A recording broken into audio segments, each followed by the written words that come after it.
नमस्कार दोस्तों, मेरा नाम है भानु शर्मा और आप देख रहे हैं crash course on polity and governance lecture number 2। आज इस लेक्चर में हम बात करेंगे फंडामेंटल ड्यूटीज़ के बारे में और समझेंगे कि जो फंडामेंटल ड्यूटीज़ हैं उनकी कंप्लायंस पावर क्या है और उनसे related some important facts. Now before starting this lecture is a small announcement for all of you that Unacademy brings you new batches starting from 7th of April 2021 to edge your exam preparations and help you with your journey. You can use the referral code ARPITA10 and get instant 10% off. So subscribe now. The link is given in the description box. The referral code is ARPITA10, ARPITA10. New batches for UPSC, CSE 2021, 2022, 2023 with India's best educators for UPSC Civil Services exam. Ultimate 1-year batch course on GS for UPSC CSE 2022.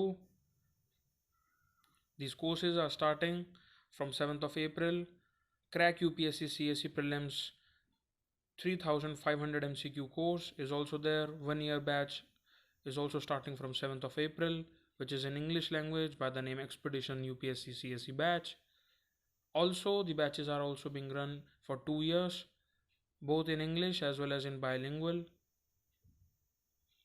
NCERT batches for UPSC CSE are also starting from 7th of April. 3 months batches for UPSC prelims are also there from 7th of April. Hurry now and grab your subscription. For getting your subscription, just download the Unacademy Learning app, click on the course as UPSC CSE, and when prompted, apply the code ARPITA10, ARPITA10. आज इस lecture में हम बात करेंगे fundamental duties in India के बारे में और समझेंगे कि जो कंसेप्ट है फंडामेंटल ड्यूटीज़ का, which is under article 51A, how it came along, plus समझेंगे फंडामेंटल ड्यूटीज़ का जो नोबल आइडिया है और जो कंप्लायंस पावर है उस पॉइंट ऑफ व्यू से भी हम इसको देखते हैं। देखिए, फंडामेंटल ड्यूटीज़ का जो कंसेप्ट है, ये कंसेप्ट कर्तव्य से आता है, जो कि आप एंशियंट हिस्ट्री में भी देखेंगे। इवन द मैथोलॉजिकल टेक्स्ट जो हैं उसमें कर्तव्य या ड्यूटीज़ की बात करी जाती है। उसी का कंसेप्ट हम देखते हैं कि जो कैपिटलिस्ट नेशन है, जो वेस्टर्न ब्लॉक होता था during the time of capitalism versus socialism cold war के अराउंड जो पीरियड था, वेस्टर्न डेमोक्रेसीज़ के अंदर फंडामेंटल ड्यूटीज़ का कंसेप्ट हमें देखने को नहीं मिलता। हालांकि यूएसएसआर और कुछ कम्युनिस्ट नेशंस के अंदर, स्पेशली अगर हम बात करें अर्स्टवाइल यूगोस्लाविया में, अर्स्टवाइल यूएसएसआर में, हंगरी में, पोलैंड में, ये कम्युनिस्ट कंसेप्ट जो था फंडामेंटल ड्यूटीज़ का वहाँ पे था। और 1976 के अराउंड ही जब अमेंडमेंट एक्ट आता है, 42nd अमेंडमेंट एक्ट, तब हम देखते हैं कि 10 फंडामेंटल ड्यूटीज़ जोड़ी जाती हैं इंडियन कॉन्स्टिट्यूशन में। हालांकि 86th अमेंडमेंट एक्ट 2002 में जो 11वीं फंडामेंटल ड्यूटी है उसे भी जोड़ा जाता है, लेकिन आपको समझना होगा जिस समय 1976 में फंडामेंटल ड्यूटीज़ आई, दैट वाज अ टाइम जब हमारा जो बैंड था वो काफ़ी सोशलिस्ट था। Russia was our best friend at that time, we were one of the ally of USSR. Russia और USSR I will be using as an exchange term. और जो 70s का जो एरा है वहाँ में कैपिटलिज्म वर्सेस सोशलिज्म भी देखने को मिलता है। 42nd अमेंडमेंट एक्ट 1976 के आने से, चाहे हम देखते हैं आर्टिकल 43A के अंडर ट्रेड यूनियन का कंसेप्ट हो, आर्टिकल 51A हो, आर्टिकल 39A हो, बहुत ज़्यादा चीज़ें जो हैं सोशलिज्म देखने को हमें मिलती हैं। Know why this all came through? स्वर्ण Singh committee 1976 recommended fundamental duties, the necessity of which was felt during the internal emergency of 1975 to 77। देखिए, जो 75 की जो इंटरनल इमरजेंसी थी, उस समय मैडम इंदिरा गांधी ने स्वर्ण सिंह कमेटी का गठन किया। स्वर्ण सिंह जी इसके लीडर थे। And in 1976 this committee recommended certain fundamental duties, हालांकि जिसमें से कि सारी फंडामेंटल ड्यूटीज़ हमें जो 10 लास्ट में इनकॉर्पोरेट करी गई वो नहीं थी, मोस्ट ऑफ देम वर। ये नॉन जस्टिसिएबल इनको रखा गया। That is it could not be enforce through the court. ये बिल्कुल वैसा ही है जैसे सिटीजन्स के लिए स्टेट के अगर पॉइंट ऑफ व्यू से देखा जाए डीपीएसपी होता है, उसी तरीके से स्टेट जो है सिटीजन्स के लिए फंडामेंटल ड्यूटी रखता है।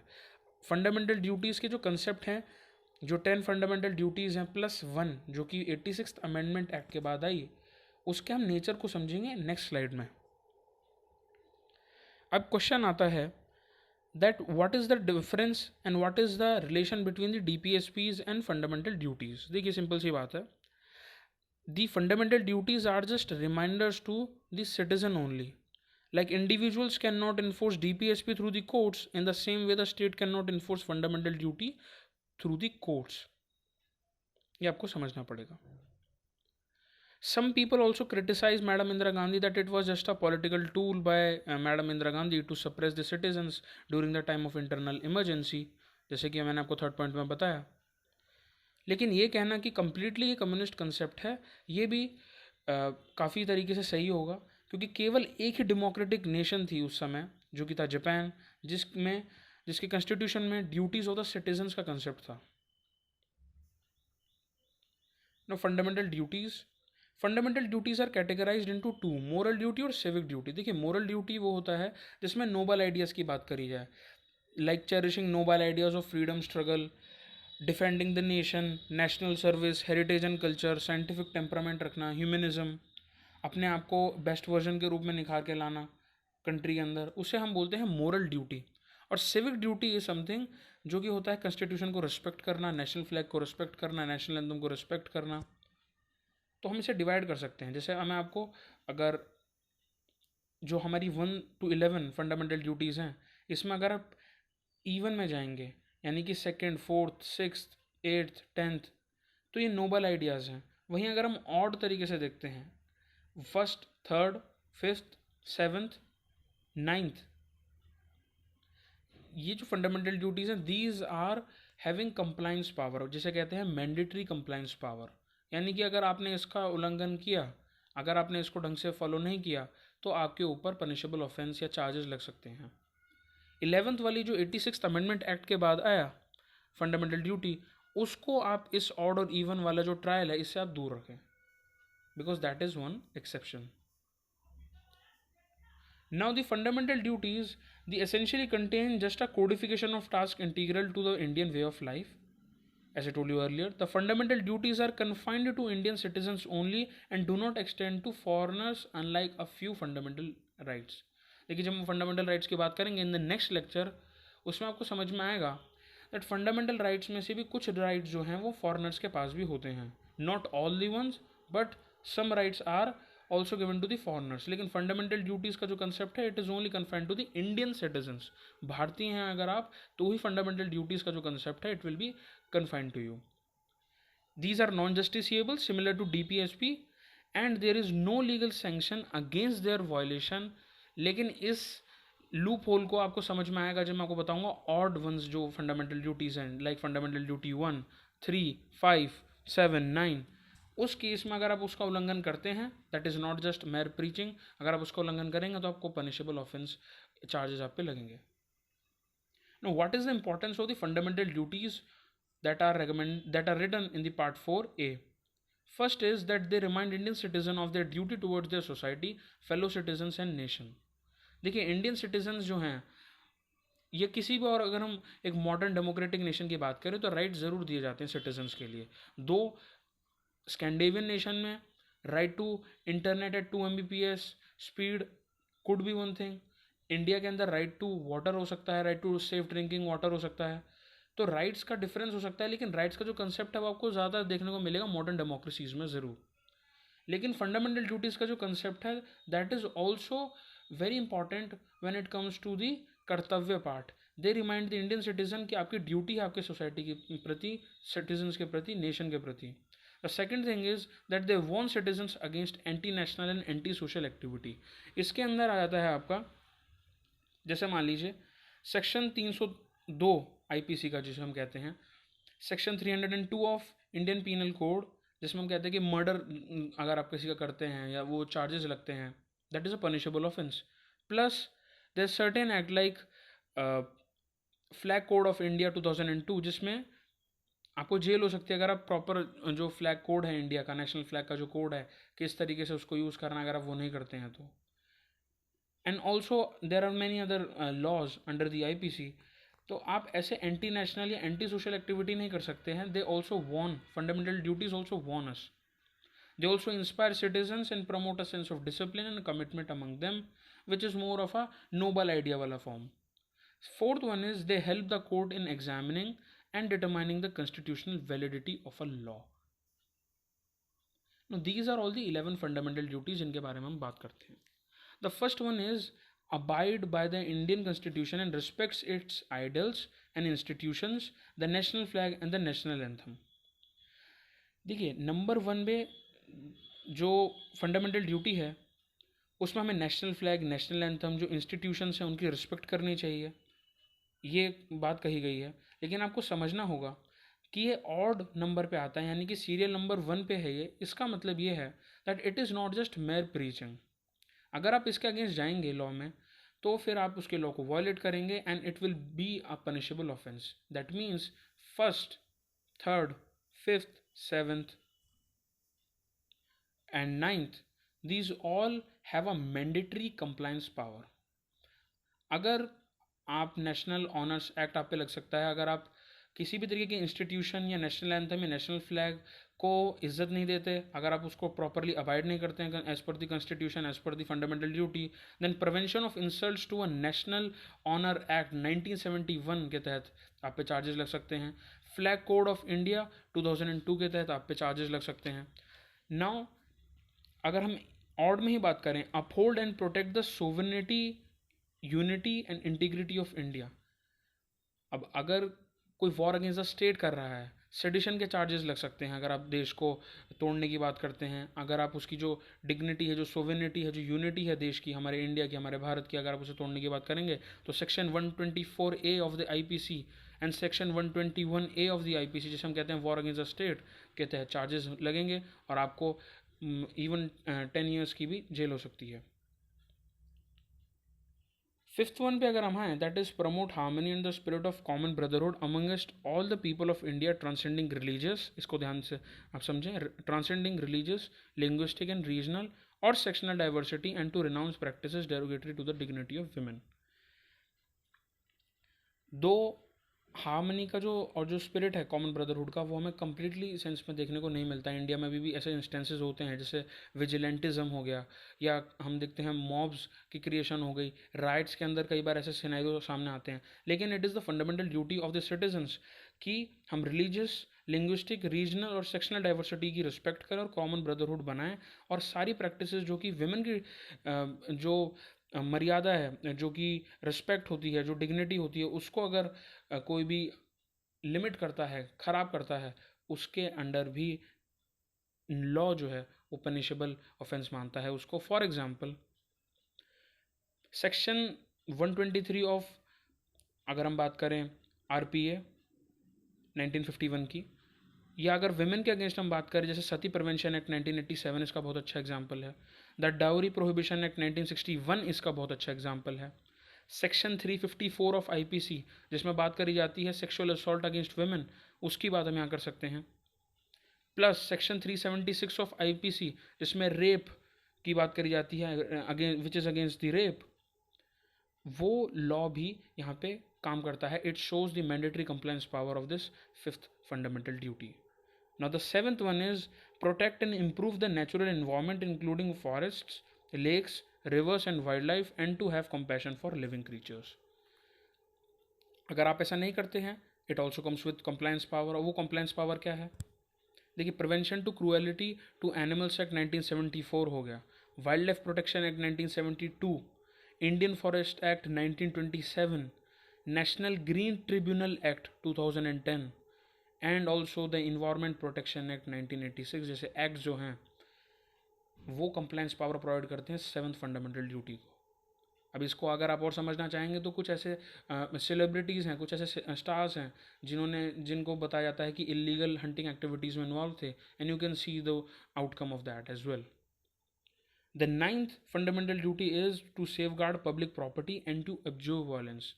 यानी कि आप वॉयलेंस नहीं कर सकते, आप किसी को मार नहीं सकते हैं। दो आपके पास राइट है, लेकिन ऐसा नहीं है कि आप किसी को स्ट्रीट पे चलते हुए किसी को आप स्टैब कर देंगे या किसी को आप मार देंगे, because under section 302 of IPC murder के चार्जेस आप पे लग सकते हैं।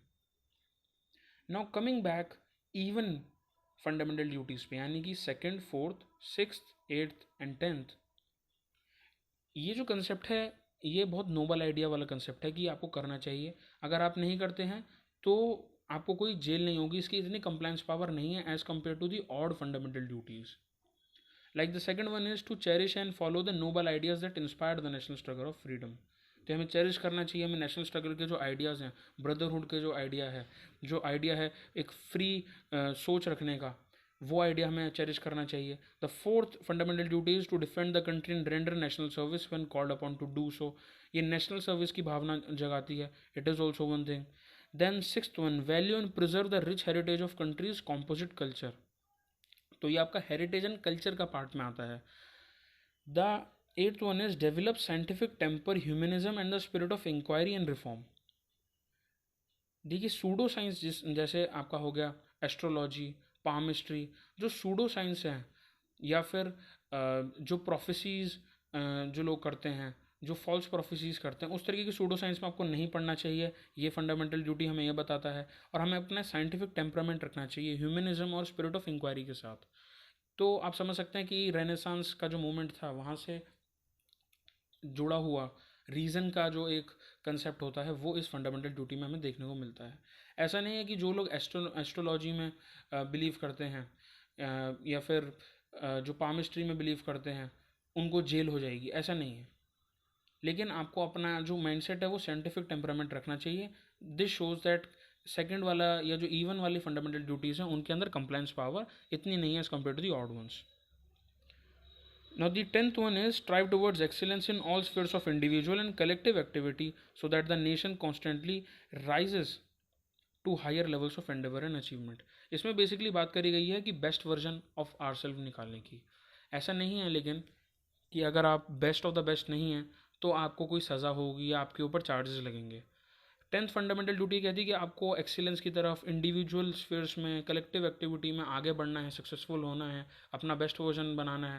लेकिन इसका मतलब ये नहीं है कि अगर आप एवरेज है तो आपके ऊपर कोई चार्जेस लगेंगे या आपको जेल में डाल दिया जाएगा या फिर आपके ऊपर कोई लीगल एक्शन या पनिशेबल ऑफेंस के अंडर कोई एक्शन लिया जाएगा। दैट शोज़ कि इसमें कंप्लाइंस पावर नहीं है।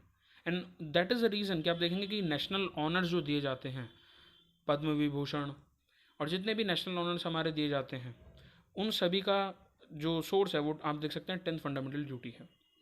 Now the 11th one is जो 86th अमेंडमेंट एक्ट 2002 में आया, it is to provide opportunities for education to his child और ward between the age of 6 and 14 years. This duty was added by the 86th Constitutional Amendment Act 2002.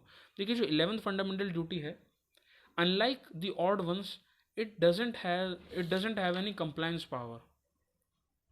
It is just a reminder कि जो भी parent हैं, guardian हैं, उन्हें education की जो opportunity है वो अपने बच्चों को जो 6 से 14 वर्ष के बीच में है उन्हें देनी है। It is just a reminder. Now as I told you earlier, what is the nature of this duties? The odd one, they have a mandatory compliance power. It is not just mere preaching. अगर आप उसे violate करेंगे तो आपको punishable offence होगा। Even ones are more incline towards the noble ideas and fundamental duties are amendable as per the 86th Amendment Act 2002.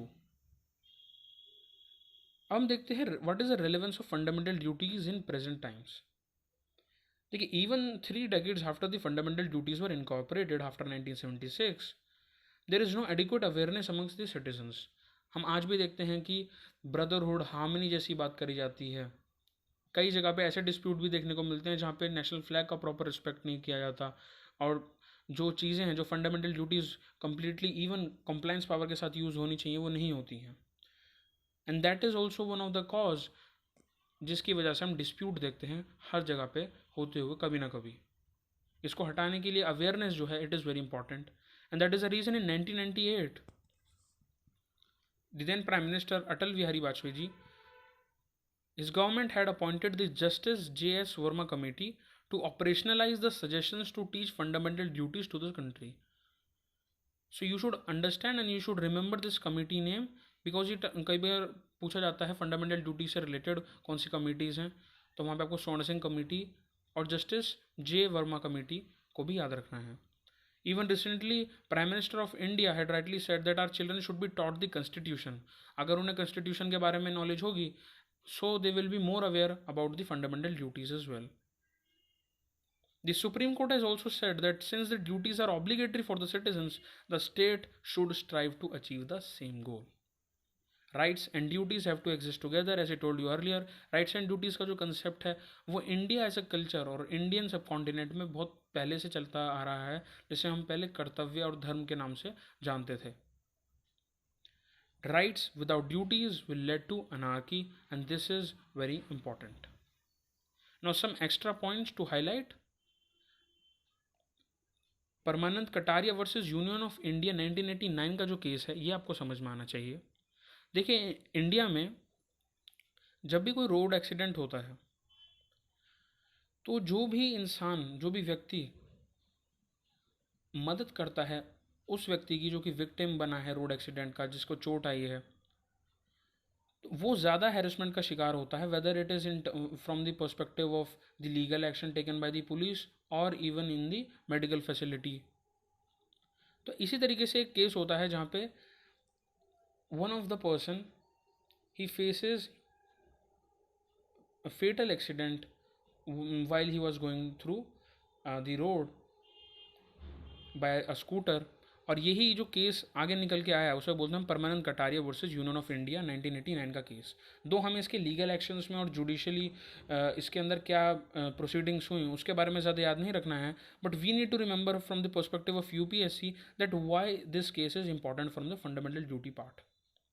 देखिए, PIL आती है इस केस की वजह से, पब्लिक इंटरेस्ट लिटिगेशन फाइल हुई, and supreme court give directions in the case that no medical authority could refuse to provide immediate medical attention to a patient in need in an emergency case. यानी कि अगर आप help कर रहे हैं किसी की जो कि रोड एक्सीडेंट के शिकार हुए हैं, जो कि रोड एक्सीडेंट में पेशेंट हैं या हॉस्पिटल आप उन्हें ले जा रहे हैं, तो आपको हैरेस नहीं किया जाएगा. The PIL had arisen because of the many cases, because there were many cases जहाँ पे हॉस्पिटल जो थे वो रिफ्यूज़ कर देते थे पेशेंट को एडमिट करने से, और वो बोलते थे कि हम लीगल केस बनाएंगे, इसमें पुलिस की इंटरवेरेंस की ज़रूरत है. उससे होता ये था, ब्लड लॉस की वजह से ज़्यादातर पेशेंट यूज टू डाई, और ये बहुत ही एक बुरी चीज़ थी. Hence the Supreme Court ruled that access to the healthcare is a justifiable right, and no deny in the treatment on the basis of fees, formality, police interference etc. can be done. यानी कि हमें पहले व्यक्ति को बचाना है और उसके बाद हम उसके व्यक्तित्व पे बात करेंगे. That is very important thing that you need to remember from the Parmanand Kataria case. Now one such important application of the fundamental duty जिसको हम देखते हैं वो है प्रोग्रेसिव टैक्सेशन, जो कि इंडिया जैसे नेशन में फॉलो किया जाता है. सपोज कीजिए आप एक ऐसी सोसाइटी में रहते हैं जहाँ पे आप 100 रुपीज़ कमा रहे हैं एक महीने के. एक इंसान है जो 1000 रुपीज़ कमा रहा है, और एक और इंसान है, एक और व्यक्ति हैं जो कि कमा रहे हैं 100 करोड़ रुपीज़. ऐसी डिसएडवांटेज सोसाइटी में, जिसका हम बहुत ही सिंपल एग्जांपल अपनी इंडियन सोसाइटी में देखते हैं, स्पेशली वो जगह जहाँ पे लोग माइग्रेट करके आते हैं from rural areas to urban areas, इतनी ज़्यादा जो रिच और पुअर का जो गल्फ है वो हमें देखने को मिलता है. इससे डिसएडवांटेज सोसाइटी बनती है जहाँ पे बहुत ज़्यादा डिफरेंसेस हो सकते हैं, और जो जितना ज़्यादा पैसा कमा रहा है उसके लिए मुश्किल हो सकता है to even survive. So that is the reason that the tax has come up with a way of known as the progressive taxation. यानी कि जितना जिसके पास ज़्यादा पैसा होगा उतना उसे ज़्यादा टैक्स पे करना पड़ेगा. And that is why in China and Russia there is this fundamental duty to pay the taxes. और सिटीजनशिप का पोर्शन आपको अपना पूरा करना होगा बाय पेइंग द टैक्सेस. यानी कि जो 1000 रुपये कमा रहे हैं एक महीने में, या जो 1000 करोड़ रुपए कमा रहे हैं एक महीने में, उनके टैक्सेशन जो है वो सेम नहीं होगा. जो जितना ज़्यादा पैसा कमाएगा उसे उतना ही ज़्यादा टैक्स देना पड़ेगा. So this was all for today.